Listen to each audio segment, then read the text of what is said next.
әрекеттесуші реакция жылдамдығына концентрацияның әсері. Бізге қажетті аспаптар мен реактивтермен танысайық. Сұйытылған күкірт қышқылы, натрий тиосульфаты, дистелленген су және де секундомер қажет болады. Ең алдымен натрий тиосульфатынан 2 мл құйып аламыз.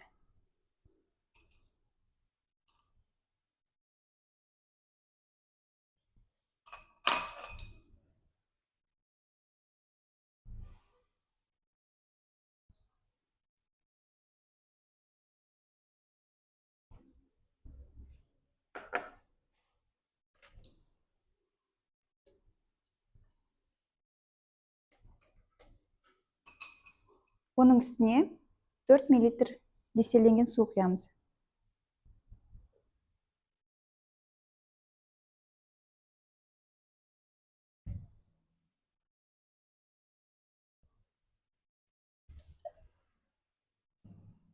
Келесі 2 мл күкірт қышқылын құямыз.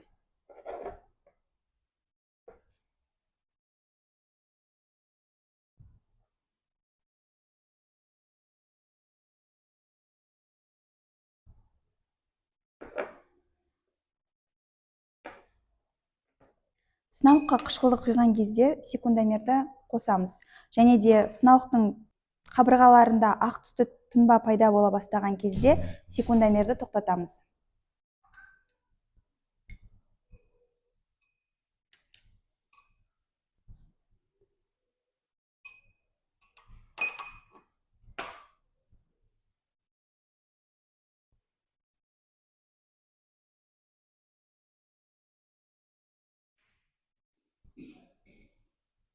Лай пайда болды, секундомерді тоқтатамыз. 35 секундты құрады. Келесі тиосульфаттың көлемін арттырамыз. Бізге керек болады 4 мл тиосульфат.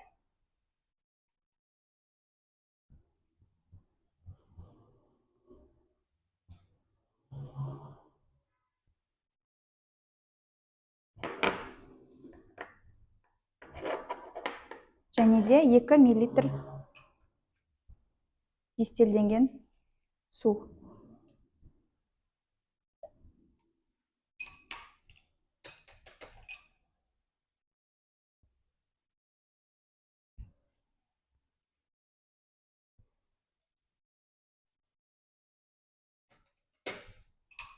Келесі күкірт қышқылы керек болады 2 мл.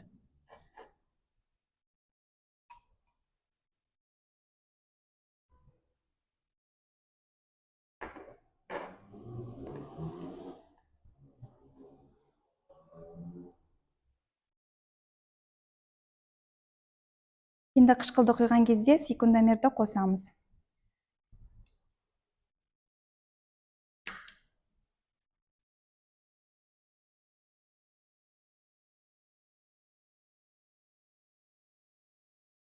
Лай пайда болған уақыт 18 секундты құрады. Келесі тиосульфаттың көлемін тағы да 2 мл-ге арттырамыз.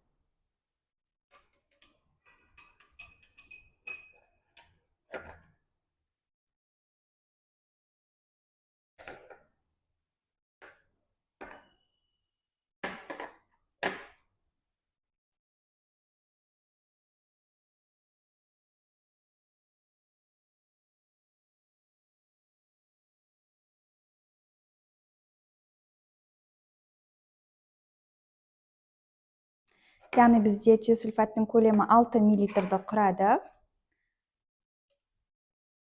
Байқасаңыздар, бізде жалпы миллилитр 8 мл-ді құрады. Бұл жерде біз су қоспаймыз. Келесі 2 мл қышқыл құямыз.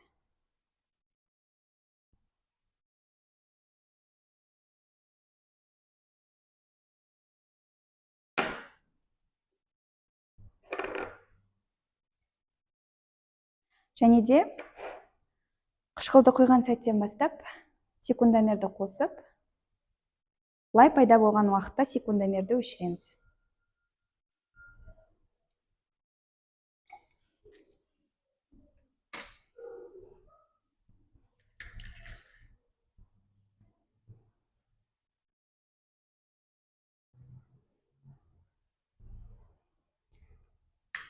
Лай пайда болған уақыт 10 секунд. Келесі тәжірибеміз реакция жылдамдығына температураның әсері. Бізге қажетті аспаптар мен реактивтермен танысайық. Бірінші, натрий тиосульфаты керек болады, және де сұйытылған күкірт қышқылы, секундомер қажет болады. Сонымен қатар бөлменің температурасын анықтайтын термометр қажет болады. Бізге алдымен керек болады 3 мл натрий тиосульфаты,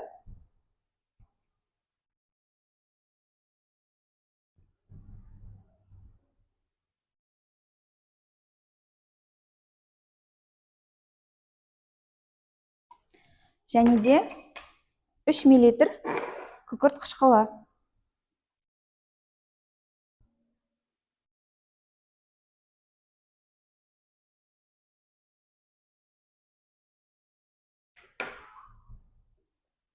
Және де қышқылды құймас бұрын біз бөлменің температурасын анықтап аламыз. Біздегі бөлменің температурасы 24 градусты құрайды.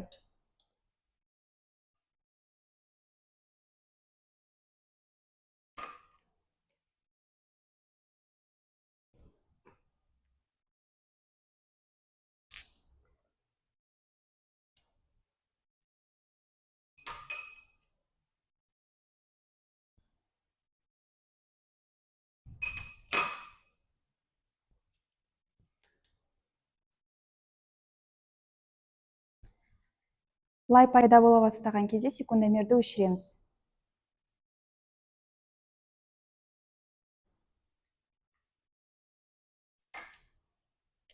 Лай пайда болған уақыт 20 секундты құрады. Температураны 10 градусқа арттырамыз. Яғни бізде бөлме температурасы 34 градусты құрады. 34 градустағы натрий тиосульфатымен және де күкірт қышқылын әрекеттестіреміз. Және де лай пайда болған уақытты белгілейміз.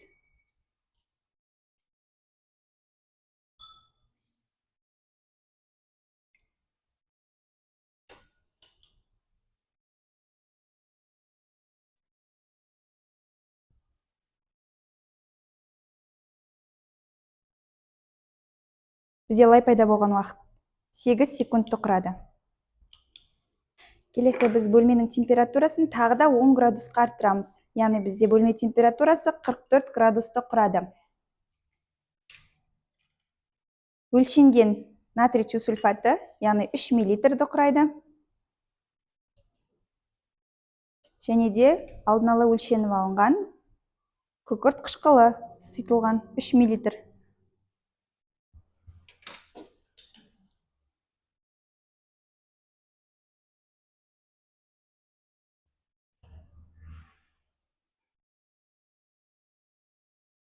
Лай пайда болған уақыт 5 секундты құрады.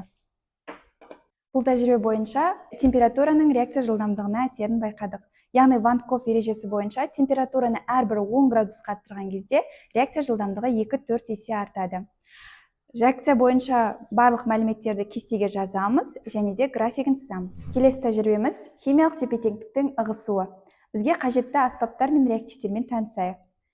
Бірінші, темірдің хлориді 3 валентті, калий родониді және де калий хлоридінің кристаллы керек болады. Алдын ала сұйытылып алынған калий хлориді мен калий родонидін әрекеттестіреміз.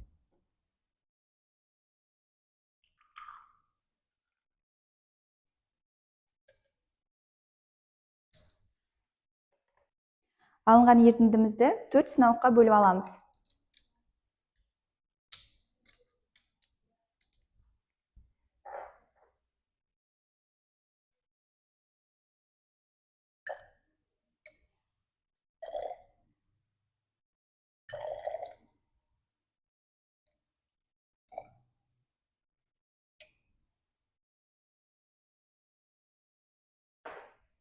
Бірінші сынауыққа темір хлоридін қосамыз.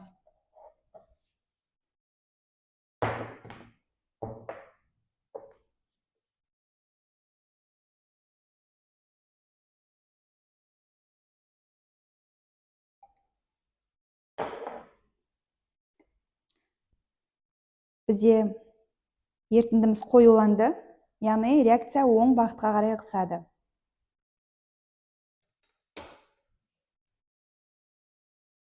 Келесі сынауыққа біз калий родонидін қосамыз.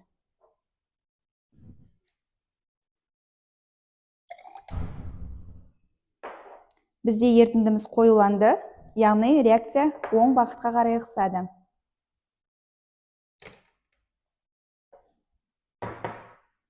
Үшінші сынауыққа біз калий хлоридін саламыз.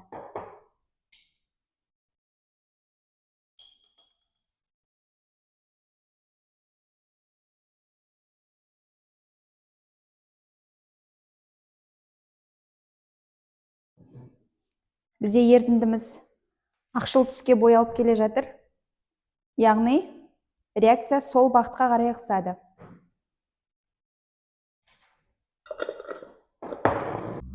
Тәжірибе нәтижесі бойынша реакцияның қай бағытқа қарай ығысқанын анықтадық.